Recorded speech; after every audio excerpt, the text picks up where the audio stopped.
Today on The Young and the Restless, Abby gets an unsettling update from Ashley. Audra and Nate grow closer, and Sharon's loved ones are relived over her decision. All products and services featured are independently chosen by editors. However, soaps.com may receive a commission on orders placed through its retail links, and the retailer may receive certain auditable data for accounting purposes. Outside the Abbott house, Abby and Devon kiss before returning to reality. They promise to never lose this feeling, and she calls him husband. Ashley opens the door and is standing there with Dom. She welcomes them home. They pick up their son and tell him how much they missed him. Inside, Ashley laughs over all the presents Abby and Devon brought Dom from Fiji. Abby asks Ashley why she had Dom and not Louise. Ashley wanted more quality time with her grandson and relays that they made a Santa list and baked some cookies. She admits she wanted to welcome them home personally and hear about their honeymoon. She goes off to get cookies before hearing all about it. Devon tells Dom how much he missed him, and Abby gushes about how perfect their life is. They kiss. Ashley returns and Abby tells her about their bungalow over the water and the romantic sunsets. She gifts her mother with a beautiful painting made locally. It means strength and fortitude. Devon tells Ashley if she's interested. They got back some wedding photos. Ashley scoffs, "If I'm interested." They all look at the photos taken before the crash. Ashley remembers they left before hearing about all the crazy stuff surrounding Heather's murder. At Nate's place, Audra has brought coffee and scones from Crimson Lights. She worries about being unemployed. She might have to become one of Santa's elves. Talk turns to Amy, and Nate says he hired a private eye recommended by Devon to find Damien. It may not be long before he comes face to face with his half-brother. Audra's impressed. "You're not wasting any time." Nate thinks Amy deserves a reunion with her son. He asks what she thinks about her now. Audra says that she has a good feeling about her now. Nate's relieved. He's glad he's not wrong about trusting her. He explains he's put the PI in touch with Amy to get the pertinent details, and then they wait. Audra asks how he's feeling about all of this. Nate felt some trepidation at first, but he's become more intrigued and is actually looking forward to seeing what his older brother is like. Audra can't imagine what that will be like. Nate recaps that Damien's had a complicated life. He may not be thrilled when they come knocking. Audra thinks he'll be grateful considering his mother is dying. Nate reminds her Amy's kept the secret of his paternity all these years. This robbed Damien of a chance to know their father. Audra says that's all in the past. They can't change that, so what good does it do to focus on it? Nate says it sounds like Damien needs help.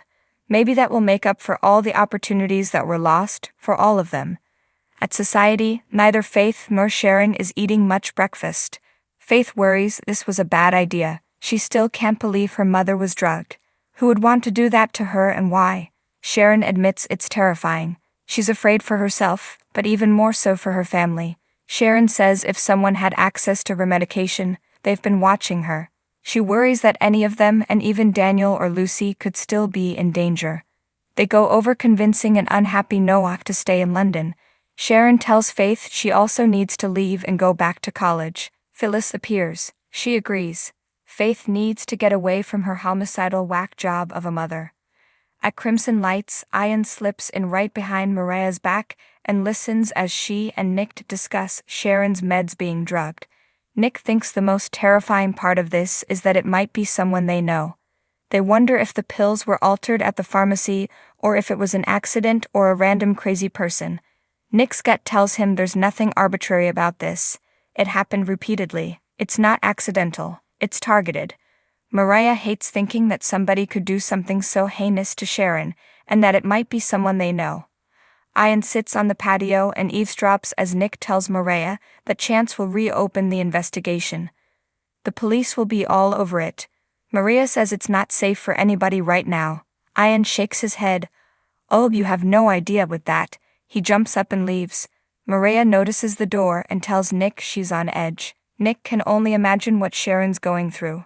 At Society, Sharon tells Phyllis they've already done this. She's apologized and she'll be apologizing for the rest of her life. Phyllis wants justice. Sharon's sitting there having pancakes with her daughter. She'd like to have pancakes with Heather. How is her son supposed to move on and grieve? Sharon says she's changing her plea to guilty. Phyllis is glad and there's a procedure involved. Phyllis wonders if this is a stall tactic from Michael, and reminds Sharon if the system doesn't exact justice, she'll do it herself and show her no mercy. Faith hollers, "Stop. That's enough. Leave my mother alone." Faith declares that her other is not some monster.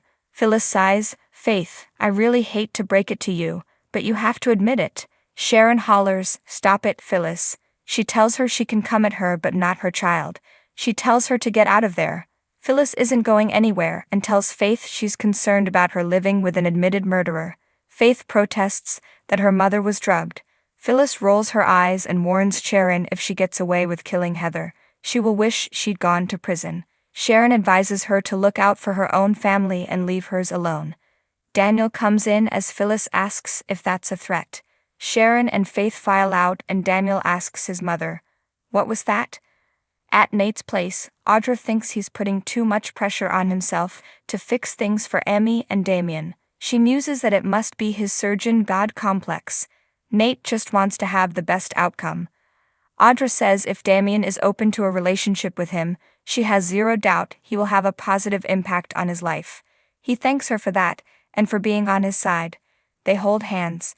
At the Abbott mansion, Devon and Abby learn from Ashley about Sharon running Phyllis off the road and confessing to Heather's murder. It sounds like a sociopath and someone much more dangerous than Sharon. Ashley says and returns to the motel and startles a napping Jordan. She rants about Claire falling for the Newman's lies and complains about Sean putting his hat on the bed, which is bad luck. He hollers at her to shut, and she warns him not to talk to her like that again. Ian puts her on notice that Nick Newman is getting the police involved again because of her shoddy work. Jordan's sick of him focusing on her problems. "Have you even laid you baby blues on Claire or Victoria or Cole?"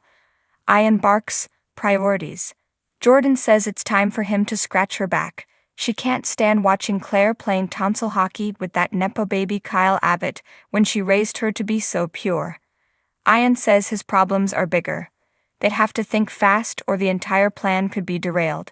At Society, Phyllis tells Daniel that it's unbelievable the lengths Sharon will go to in order to avoid paying for her crime. She's convinced this is all Michael.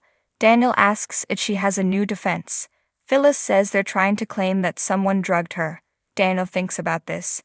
Phyllis asks, "You don't believe that's true, do you?"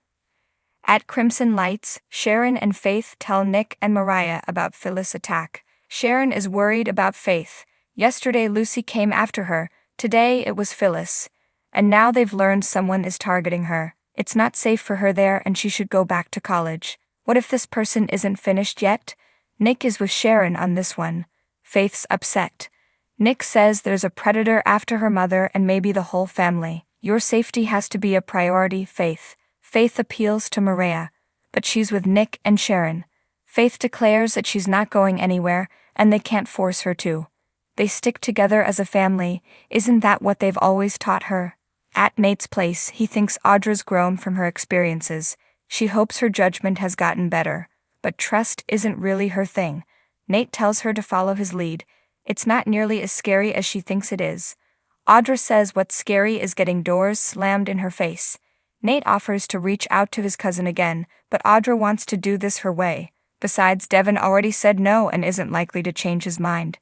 Nate thinks Devon would feel differently if he saw her as he does. He likes having her in his life and wants her by his side if that's not too scary for her. She assures him that's exactly where she will be, and they kiss passionately. At Society, Daniel assumes that Michael wouldn't go for a defense like Sharon being drugged without proof.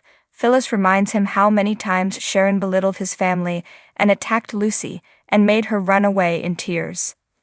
Daniel hasn't forgotten, but her recent behavior doesn't jive with the Sharon they've always known. Maybe there is something to this theory. In the motel room, Jordan and Ian bicker. He hollers that she convinced him that she could pull this off and now they're on the verge of getting caught. Jordan shoves him and reminds him that she's the master of this thing. He mocks her for getting caught in Victor's cage. She slaps the vodka out of his hand and calls him a bastard. She's done everything he's asked of her. Her details are as important as his. Ian shouldn't be surprised she lost her focus while tainting Sharon's medication. Jordan insists there's nothing that will At Crimson Lights, Nick and Sharon relent and allow Faith to stay in town, but Sharon says she won't stop worrying. Who could hate her this much? Nick vows they'll find out. Chance will reopen the investigation. He asks Sharon if she's on board with not pleading guilty. She says she still killed Heather. Maria says she had PCP in her system. This is about getting justice for her. If she goes to prison, whoever did this gets away with it. Nick urges Sharon, don't just do it for us. Do it for yourself. At the Abbott mansion, Devin takes Dom to clean his face. Ashley asks Abby to hear more about her trip. Abby wants to talk about her and asks, how are you? You seem really strong. Are you feeling okay? Ashley won't lie, it's not perfect. Abby hugs her. What's going on? Are you okay? Ashley's having some nightmares about Paris, that's all. Abby has to ask, do you think that the diet is gone? Ashley thinks she made a lot of progress at the clinic. Abby's glad. She asks if she was able to deal with the repressed trauma. Ashley admits nothing really came of it. They hug and Abby looks worried. In the motel, Ian tells Jordan she'd better hope nothing can be traced back to them. He can blow her freedom all to hell. Jordan vows she'll take him down with her. Ian says they'd better pull this off or they can kiss both of their futures goodbye. At Society, Phyllis tells Daniel this Sharon was drugged thing is a ploy to stay out of prison. Daniel argues she was acting out of character. Phyllis says the rage could have been building up for 20 years. She's not a stable person. Daniel says part of him wants to believe there's another explanation. He's having a hard time believe she's capable of murder. Phyllis insists that this is an attempt to keep her out of prison. They're trying to save that bitch's ass. I'm not going to let anyone get away with this. At Crimson Lights, Sharon's loved ones are relieved when she says she won't change her not guilty plea and she'll fight. There's a condition, however. She wants to have a trained professional hypnotize her. Sharon needs to know what happened when she blacked out. If they're lucky, maybe it will give them the missing answers they need. Next on The Young and the Restless, Victor gets the upper hand against Jack, Sharon spies on Phyllis, and Billy conspires with Diane.